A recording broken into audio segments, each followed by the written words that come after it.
সংগ্রামী সাথী এবং বন্ধুগণ, আগামী দিনের প্রধানমন্ত্রী ডাক্তার শফিকুর রহমান এসে পৌঁছেছেন।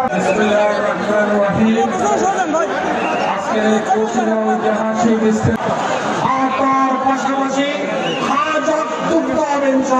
ঐতিহাসিক পরে ডাক্তার শফিকুর রহমান উপস্থিত হয়েছেন। তিনি বক্তব্য রাখবেন। আমাদের সর্বাত্মক চেষ্টা করব।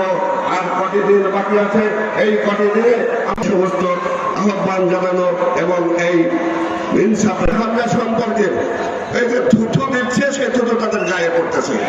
অত্যন্ত জনমন্দির, অত্যন্ত ভালো চলে, ভুল তো থাকতেই পারে, হয় নাই বলা জয়যুক্ত হয়, সে ব্যাপারে আমাদের জরুরি পদক্ষেপ থাকবে। মুসলিম সংগঠন বাংলাদেশ ছাত্র অধিকার সম্পাদক ছাত্র নেতা জনাব আমিরুল ইসলাম। والصلاة والسلام على رسوله الكريم وعلى آله وصحبه